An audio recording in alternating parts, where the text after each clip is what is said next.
see. And here we go. Everybody, welcome to Ask Dr. Testosterone, the only weekly show on YouTube. You can have your questions answered by a medical doctor who is also a champion bodybuilder. Let's welcome all the way from Athens, Greece, Dr. George Touliatos. How are you, George? I'm fine, Ron. I forgot to show the book, Bible of Bodybuilding, guys. It's our sponsor, the Bible of Bodybuilding 2, available on Amazon. 700 plus pages on training, nutrition, supplementation, PEDs. We answer questions every week, but a lot of your questions are in here, guys. If you read this, you will have a very solid education on PED use, training, nutrition, and supplementation. So how's it going, right? yeah, it's coming in. It's about 2.5 months now since the surgery and the transplant, and they said about 3 months it'll start looking better, and I'm close to getting to the 3-month mark. So yeah, it doesn't look as bad. It's a cool cap now, very dense. Yeah. The top, not so much. The top, not really coming in that well, but that's to be expected. This area is much better.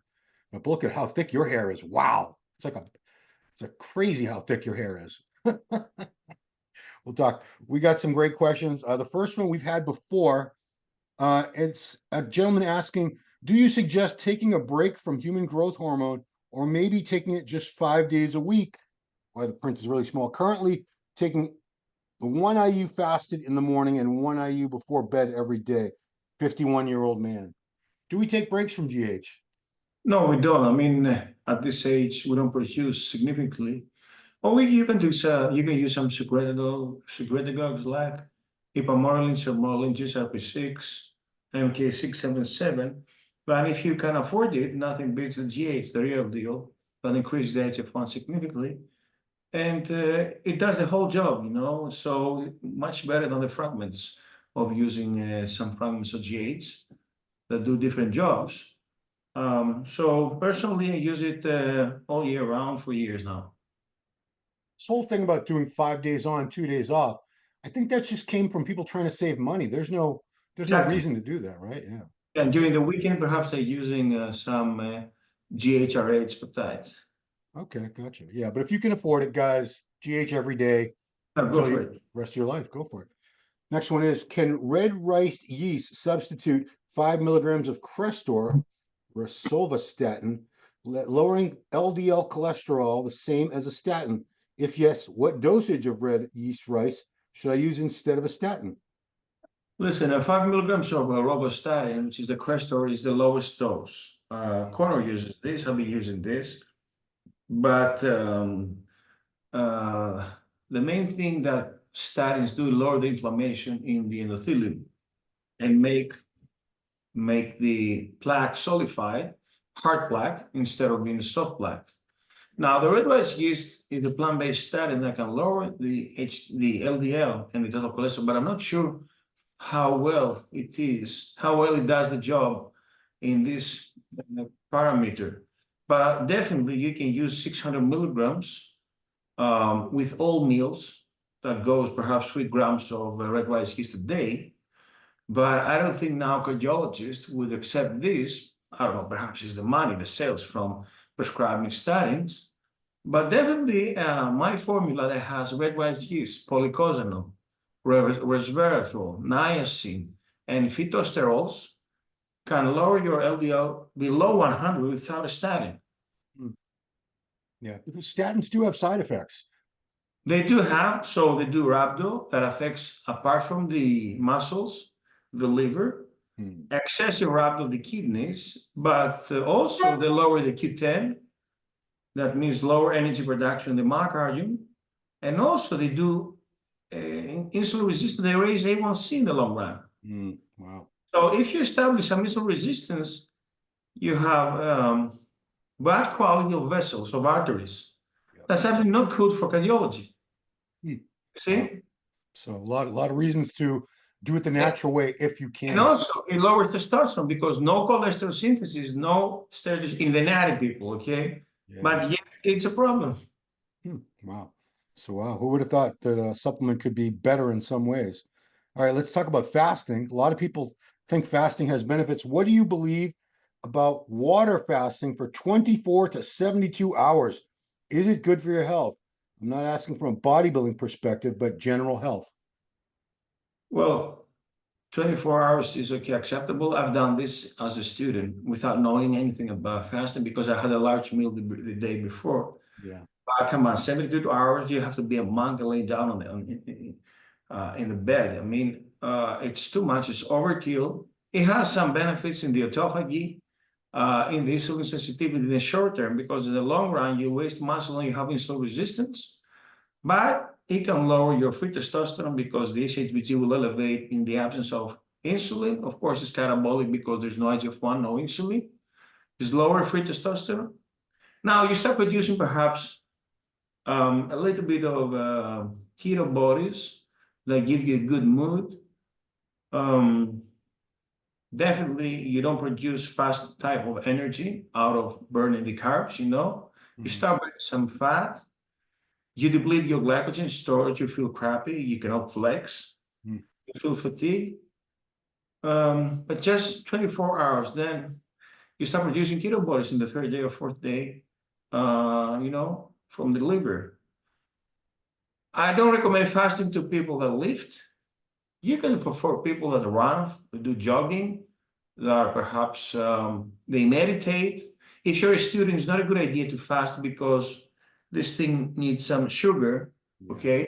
100 grams of sugar, which is 400 calories. For students that go for the finals or semifinals and they do fasting, they fail because they have blackout and they cannot think. Yes.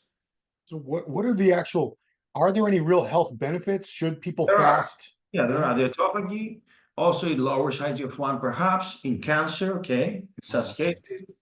The improved insulin sensitivity in a little bit of window because in the long run you waste your muscle out of cortisol, and then wasting muscle increases the insulin resistance.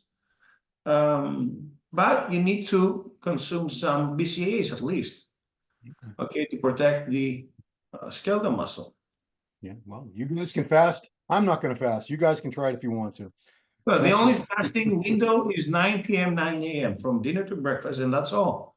That's the healthiest thing to do and the most appropriate and reasonable thing to do. Yeah, that's good for me. All right, next one is another GH question. Is there any advantage of taking HGH before or after training? Guy named Vigorous Steve suggests to use it first thing in the morning and before training on non-training days. He suggests first thing in the morning and before bed. Yeah, so I'll be telling that GH should be used in low glucose and low insulin window for the sake of fat burning. So this is ideal even first in the morning before the cardio, perhaps I'm doing. All post-workout, when you have burned your muscle glycogen, you are already 2 hours fast before the gym. So it's a 3 hours window, let's say, with low glucose in order to enhance the fat burning. That's the best thing. Now, if you want to use it before bed, make sure your dinner is at 9 with protein salad. And then you do it at 11 o'clock before going to bed. All right. Without eating, of course, with these 2 hours. Okay, fair enough. Next question is, excuse me, is it possible to maintain 200 milligrams of testosterone usage per week with continuous use? In my case, this dosage provides me with 1,200 nanograms of testosterone on the 7th day of application. Another question, would it be possible to include 50 milligrams of decadurabolin for my joints? My cholesterol is normal with these doses. Yeah, Deca, as long as HDL is over 40, LDL below 100, and total cholesterol below 200, and homocysteine below 10.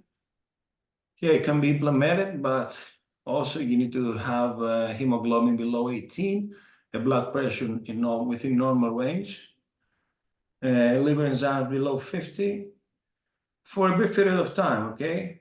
What was the first part? He wanted to know if you could stay on 200 milligrams of testosterone forever. Yeah, it should be superphysiological, but as long as you don't have issues with E2 and hemoglobin, go for it. Yeah. Yeah, because I know 1,200, that's higher than a lot of doctors would want to see you staying Well, at. some docs prescribe 200 milligrams of cypionate per week. That's the highest, it's the most. in one dose also. McLean does this, I think so. It's actually pretty standard. I know a lot of guys who are prescribed 200 milligrams a week. A lot of guys. Yeah, so this brings you up to 1500 total testosterone. It's not bad. It's the highest range of testosterone back in the 50s or the 60s. It's true. All right. Next one is HCG versus testosterone. Let's say we have two men, same age, same body weight, same diet, and sleep protocol, living a perfect, healthy life. First man starts HCG monotherapy with the other PRT. 1 year passes and they both end up with the same levels of testosterone. Would the man on HCG monotherapy be more horny, more focused, have a better sex drive, and better overall feeling because he boosted his natural production? Or would the TRT man have better libido, more energy, more focus, and better overall feel? Now, this is still theoretical, but that HCG shut off LH, the gonadotropin, okay? That's why we need to use clomiphene after the HCG in the PC2 protocol. And well, HCG will increase your own testosterone, but I don't think remarkably over 1,000. I've seen people with using HCG protocol, they don't go over 1,000. When they use clomiphene and proviron, that work antagonistically, but they both boost free testosterone. They can go up to 1,100, let's say 1,200. But nothing beats testosterone because the levels of the exogenous are steady, no matter what. If you're stressed, if you're insomniac, if you boost, you're gonna still have this thing that you inject, the exogenous, okay? Yeah. So it's not affected if you're a police officer and you're doing late shifts, as long as you get your testosterone, you're plagued with life. So I remember Dr. O'Connor was saying that HCG monotherapy, after a certain amount of time, it's not very effective, like the body acclimates. Because you become accustomed to the LH receptors, they become saturated. I've been using microdosing of LH on a weekly basis or on a daily basis. My sperm diagram is good, it's about 40 million. Now 10 years in TRT, but I never quit the HCG use, Yeah. My ejaculation volume is up to 5 ml. It's pretty good. Wow. Okay. Yeah, it sounds like a lot. Well, that kind of leads into the next question in a weird way.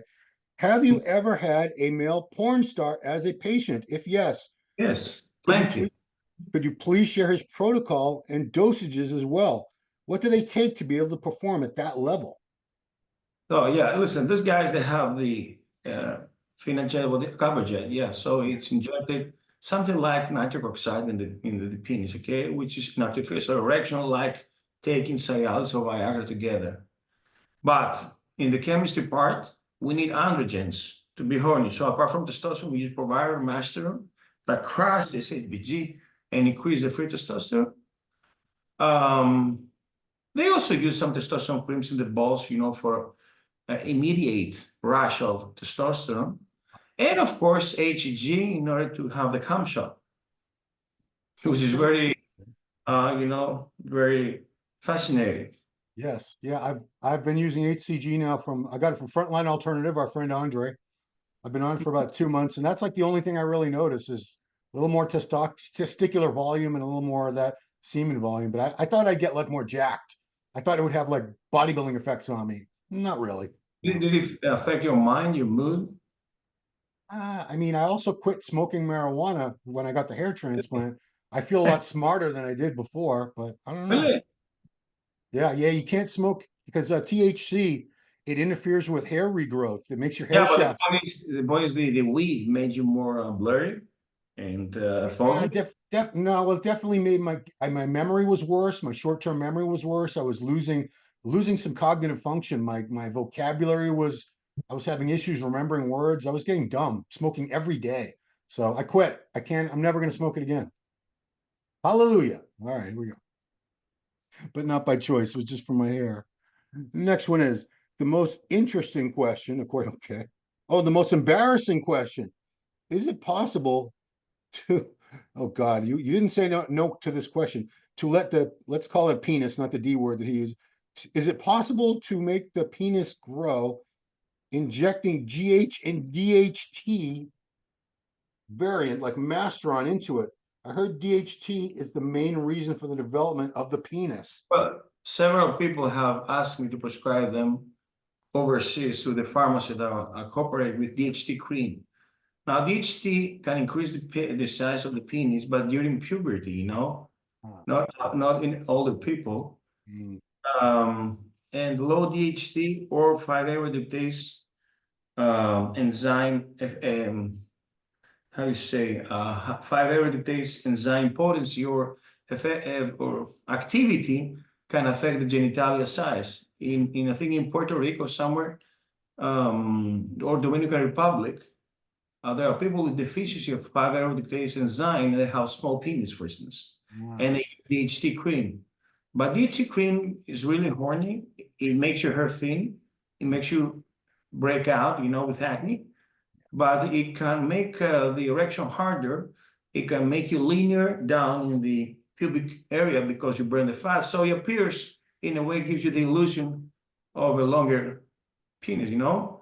Yeah. But definitely not inject master because it's oil-based. Come on, give me a break. Don't be sticking needles in your penis, guys. Now, GH, I don't think that GH or even IGF-1 can increase the size of the penis, you know? Even Dr. Hertog ensured of that, who is an expert in the use of hormones. Otherwise, I mean, bodybuilders will have enormous cocks, you know, with all these GH they use. Personally, I've never seen something better, no, but my balls are getting bigger with HG, definitely. Yeah, these myths, they keep going on. Do you remember there was a baseball player named Jose Canseco? He's the one who blew out he's the one who wrote a book and said everyone was on steroids in baseball and they all hated him because he was a big baseball star. But after he retired, he wrote this book, you know, and saying all these guys were liars. They were taking steroids when they said they weren't, because baseball had a huge steroid problem in the 90s. Yeah, do you remember Mark McGwire? And yes, that was him. It was McGuire and Sosa. Sammy Sosa were going back and forth with the other guy that recalled and support and defended in the court was a real dick. Yeah, I can't remember, but yeah, Barry Bonds. Oh, Barry Bonds. Yeah, I mean that was with the Balco scandal. He had Dr. Victor Conte, the designer steroids and everything. So, but I just remember that because Jose Canseco, I read his book. It was called Juiced. It was all about steroid use in baseball, and he claimed that the GH had made his penis grow, but I think it was just wishful thinking.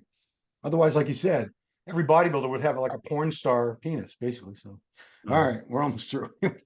Some weird questions this week. I want to ask something. My testosterone levels are very good, but for the last 6 months, when I ejaculate, I don't feel an orgasm. Why is that? What can I do? I think prolactin is elevated because it gives you orgasmia. So check it out. What do you do with elevated prolactin? How do you treat that? You give cabergoline, Dostinex, or bromocriptine, which is Prolidel, you know. Yeah. Okay. I was really stressed now the first nights with my daughter, you know, waking up, and my prolactin after a long time, it climbed up to 25. It's high. It used to be 10, 15, or even 5. And now it was 25, and I freaked out, you know. Wow. So I have to chill out and sleep better. Yeah. Because you have consequences out of this. Oh, yeah. I remember those newborns, that's a tough time.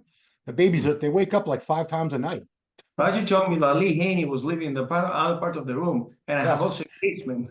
I can go and sleep. Yeah, I thought you were going to do that. You didn't do that?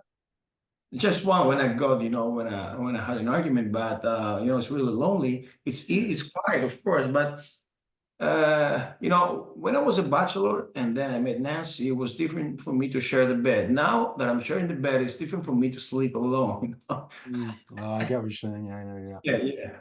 Well, Lee Haney only did that when he was prepping for the Olympia. He wouldn't do it like all the time. Well, that was he had to win the Olympia. That was his job. He had to keep winning. No stress, no distraction. All right. Our final question. Doc, what PEDs would you recommend for a 40-year-old man to make me horny all the time and be able to have sex all day as many times as I wish? This is ridiculous. Walking around with a boner nonstop. I don't even know if this guy's telling the truth. He goes, I have several girlfriends that I need to satisfy, so I need the perfect sex protocol. I think they're trolling me. You're trolling. This sounds like a troll to me, man. But you know, really, it's testosterone, HCG plus proviron. It's a stack that I'm using. I don't know, more, if more is better, more have side effects, but still, I've said it's about quality and not quantity of ejaculations. It's about how you do it in intercourse, okay? Yeah. How I you don't use even, it. do you even believe this guy? I think this is fake. I think it's a troll. He wants to have sex all day. What are you gonna? How are you gonna work? How are you gonna have? What do you? I don't understand. I guess there are teens or there are people, unemployed that they just, I think it's imaginary. I think he's imagining this. Man, but yeah, I guess that would do it for if that's really your scenario, sir. The doctor laid out the protocol for you right there. So, best of I luck feel to like you. with same women, you cannot have that stimulus. You need different women in order to fascinate your imagination, your fantasy. Called the. You ever heard the Coolidge effect? There actually is like a medical term for it, the Coolidge effect, and No. it came from there was a United States president in the 1930s called Calvin Coolidge, and this is the story goes. Calvin Coolidge and his wife, the first lady, whoever that was, they visited a big chicken farm somewhere, I don't know where, and the wife asked the chicken farmer, "How many times do these roosters have sex every day?"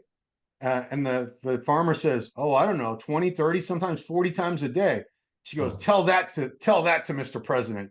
And he did. And then the president was walking around with the farmer. He goes, "Is it always the same hen?" He goes, "Oh no, it's all different hens." He goes, "Tell that to the first lady." And that became known as the Coolidge effect. So, but this guy supposedly has several different girlfriends. This guy's lived. Roosters, are notorious for ejaculating within a few seconds and then leave. Oof.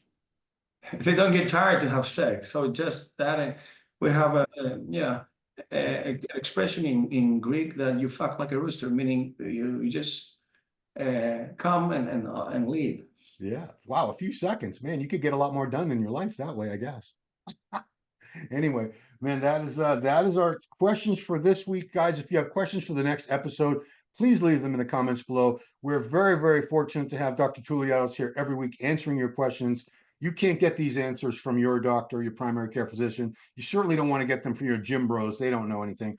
And of course, a lot of the answers you can educate yourself with this, the Bible of Bodybuilding too. That's why it's so big. There's so much damn information here for you, available on Amazon.com. Bible of Bodybuilding 2. Check it out.